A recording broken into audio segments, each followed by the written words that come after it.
অন্যদিকে ফের বিজেপি এবং বিরোধী রাজনৈতিক দলের যিনি নেতা অর্থাৎ বিরোধী দলনেতা শুভেন্দু অধিকারীকে নিশানা করে কুকথা, এমনকি হুঁশিয়ারি দিতে পর্যন্ত শোনা যায় শুভেন্দু অধিকারীকে। সর্বোপরি আপনাদেরকে জানাই, যেখানে অশালীন কথা বলতে শোনা যায় তৃণমূল কংগ্রেসকে, পূর্ব বর্ধমানের গলসিতে দেবু টুডুর হুমকির ভিডিও ইতিমধ্যেই ভাইরাল। আর এটাই তৃণমূলের সংস্কৃতি, পাল্টা স্বর চড়িয়েছে বিজেপি। বাংলার অসম্মান আমরা সইব না।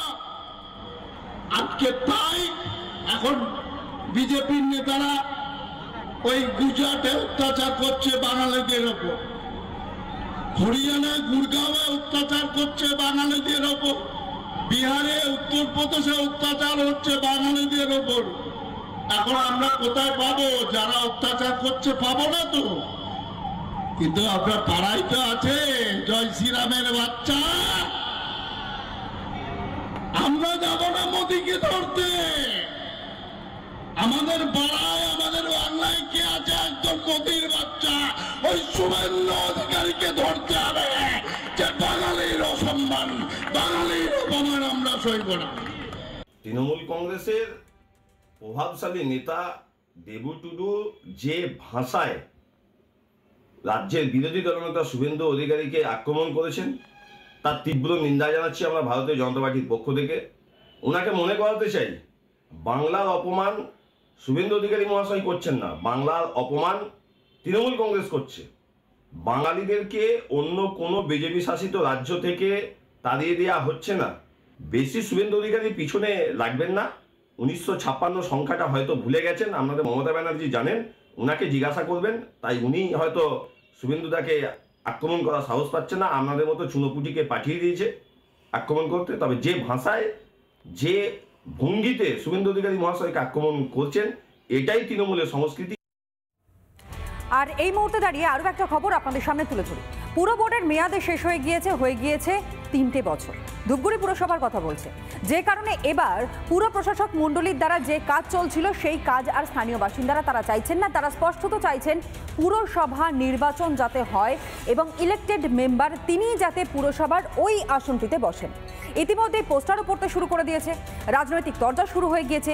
বিরোধীরাও কিন্তু সেই একই দাবি তুলছেন এলাকার বাসিন্দাদের মতোই।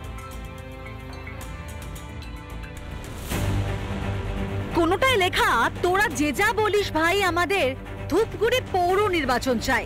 আবার কোনোটায় লেখা, একবার ভোটে জিতে 8 বছর ক্ষমতায়, হাই গণতন্ত্র।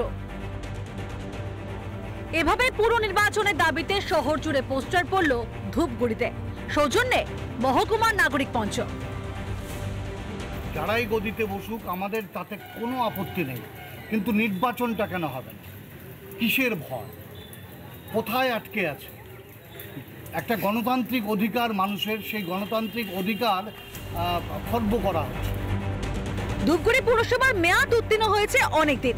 2022 সালে 14 সেপ্টেম্বর এই পুরসভার দায়িত্ব নেয় পুরো প্রশাসনিক মণ্ডলী। তারপরে কেটে গিয়েছে 3টে বছর, আর এবার পুরো ভোটের দাবিতেই পড়ল পোস্টার।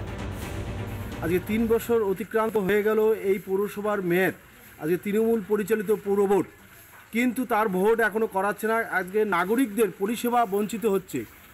ধূপগুড়ি পৌরসভা তো ভোট করাবে না, করাবে নির্বাচন কমিশন। নির্বাচন কমিশনকে ডেপুটেশন দেখ না, আমাদের তো কোনো আপত্তি নেই, আমরা তো ভোটে প্রস্তুত এবং আমরাও চাই ভোট হোক। একই কথা বারবার রিপিটলি বলছি। রাজ্যের অনেক পুরসভার মতোই ধূপগুড়িতেও পুরো প্রশাসক মণ্ডলীর মাধ্যমে ভোট চলছে। কবে হবে পুরো ভোট? অপেক্ষায় ধূপগুড়িবাসী। রিপাবলিক বাংলা।